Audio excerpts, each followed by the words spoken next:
Welcome to the Thrive Show. My name is Kim O'Neill, and today I have with me here Jenny Mannion. Jenny is an intuitive healer whose passion for helping others was ignited after she healed herself in 3 weeks of 7 years worth of chronic diseases. Welcome, Jenny. I'm so happy to be here, Kim. Thanks for having me. Absolutely. So, Jenny, I want to get right into it. Healing yourself in 3 weeks from chronic diseases sounds like a miracle feat. And I'm aware that you started that process by listening to your inner dialogue. Will you talk to us more about how changing your thoughts really does help you change your life? Sure. Well, especially when you're sick, there's so many limits that we put on ourselves, but when we're sick, we have professionals, doctors putting limits on us. So it seems even more ingrained. I looked up what every diagnosis meant, for me in the future. It was just a continuing of that energy. I felt really sad that I couldn't do the things that I was wanting to do. I felt not good enough as a mom, as a wife, so all of these things were contributing to my energy, all of my self-talk. What the doctors were their prognosis for me was I was going to be in a wheelchair, that running in my head as a constant loop. So all of these things were not giving our body any other alternative. Our thoughts and our emotions do help to create our energy. And if we are repeating them over and over again, we're really not allowing for any other opportunity. So when I did start tuning in and did say, you know what, I'm going to tune into gratitude. I'm going to tune into this present moment instead of worrying about the future. It really shifted all of my energy. And I didn't know that I could heal myself of all pain in 3 weeks. I just knew that I hadn't tried that approach before and there was nothing to lose and maybe I could feel better. Wow. Wow. Now, it sounds like you started to lead into this, but you're also a believer in moving away from one story and how that's linked to a person's self-worth. Yes, Tell us more that's about that. huge because we come from our tribe, our community, our parents, our teachers, our first relationships. All of those contribute those messages that we got. Maybe you're not feeling smart enough or pretty enough or good enough in some way. And that dialogue is always running in our head. We're constantly talking to ourselves. Usually it's not a very uplifting dialogue. We're not our biggest cheerleader, unfortunately. Usually we talk down to ourselves like we would never dream of talking to a loved one. So just like if it was a little child or an animal that we're talking badly to all the time, we would expect them to be withdrawn, not trusting. It does the same to us. And we continue to do it over and over again. We stick to that dialogue and we stick to that story. We can do something and say, oh, I'm so stupid, without even thinking about it. But those words go deeply within us. And it's only in that presence that we can be like, you know what, I don't believe that. I'm not stupid. I did something a little silly. So what? I'm human, but we can change that inner dialogue and change our energy. And that does start to change the world around us. What do you believe is the first step to shifting that inner dialogue? Presence. We have to be aware of what we're saying.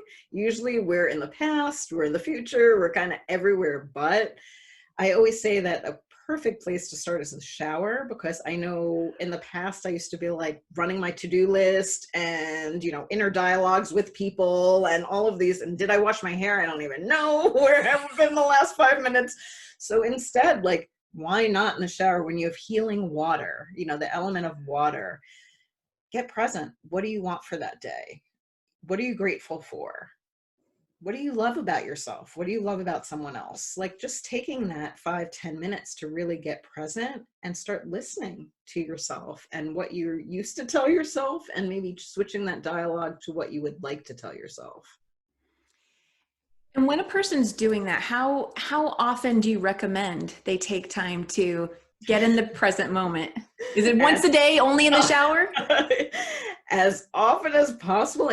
I'd say the critical times are times like when we're doing things we're not even aware of, like when we're brushing our teeth. What are your thoughts when you're brushing your teeth? When you're in the shower? Most important times are right before you go to bed and when you wake up in the morning, because our subconscious is tuned in too, and those thoughts go deeper. And unfortunately, those are usually times at night people are worrying. oh, I didn't get this done today. Oh no. Oh, I got to do this tomorrow. Oh, this person, I have to see this person tomorrow. We're so in our heads that we're not present.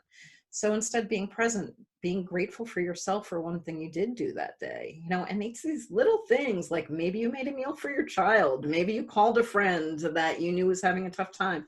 We do wonderful things for ourselves and each other every day, but we don't give ourselves one little bit of credit. So really tuning in and taking those few moments, and it can be 30 seconds. It doesn't have to be like hours of meditating saying, oh, I'm wonderful and my life is perfect. It's really just taking those few seconds of where is your mind? Where am I? And is this where I want to be? And where have I been for the last 10 minutes? Is this contributing to a life I want to create? Or is this really discouraging me and making me feel disempowered? I love that you use the word tune in, because that really speaks to that whole frequency Yes. aspect of this. Oh, awesome. Well, I know that you have an exercise you'd like to share with us today that really helps people to tune into the frequency of love.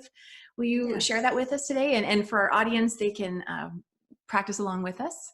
Absolutely. So I always do like to begin exercises by rubbing hands together. I'm a big believer in energy. So rubbing hands, closing eyes.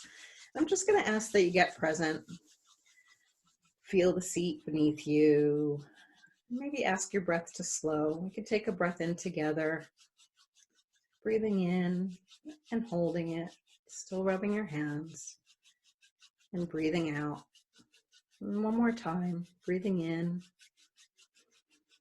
Holding your breath. And as you breathe out, you can just breathe out any stress or tension that you felt. And I'd now like you to put your hands a few inches apart. Maybe move them together and apart and just see if you're feeling any energy or tingles between them. If not, you can rub them together again. If so, you can just be like, whoa, that's pretty cool. And you can put those hands on your heart. And I want you to see that energy going into your heart. Our body is always filled with this energy, and we can always tap into it and just take these few seconds to bathe ourselves in this warm energy. I want you to think about something that you do that you like about yourself. Maybe you are a good friend. Maybe you love to sing or dance or sing in the shower, something that just makes you feel joyful. Maybe you like to cook meals for other people. There's something that's uniquely you that you get some joy from doing, whether it's now, in the past, maybe it's just walks in nature that fills you with joy, something that really brings some joy and love into your heart. And I want you to picture yourself doing that thing and giving yourself credit that you do love doing this thing, and you do have this joy in your life. And I now want you to think about someone that you've loved or love in your life. It can be a pet, it can be a person, it can be someone that's passed, but someone that saw that love in you. Animals have unconditional love. And if it's maybe a parent or a sibling or a friend, or maybe someone that's passed, someone that just when you were with them, you felt that love. Really feel that love. You're so loved by others. You're so loved by yourself. Your inner self loves you and knows you have so many things that you bring to this world that are a gift. I want you to breathe in that love of the joy. Breathe in that love of the person or animal in your life. Hold that. Feel that going deep within your heart. And breathe out anything resisting that love. We're going to take another breath in, breathing that into our hearts. One more time, breathing out any resistance. You're just going to thank yourself for taking these few minutes today to tune into yourself. When you're ready, you could just kind of slowly bring yourself back. That was wonderful. Thank you, Jenny. Yeah, hopefully you're feeling warm and fuzzy, and you see how short a time it takes to access that. That was beautiful. That was beautiful. I really enjoyed that. Jenny, thank you so much for taking time to join me today and share your expertise with our audience. I really appreciate it. Thank you so much, Kim. It was a pleasure being here. Absolutely. And thank you to today's audience. We hope you found value in today's conversation.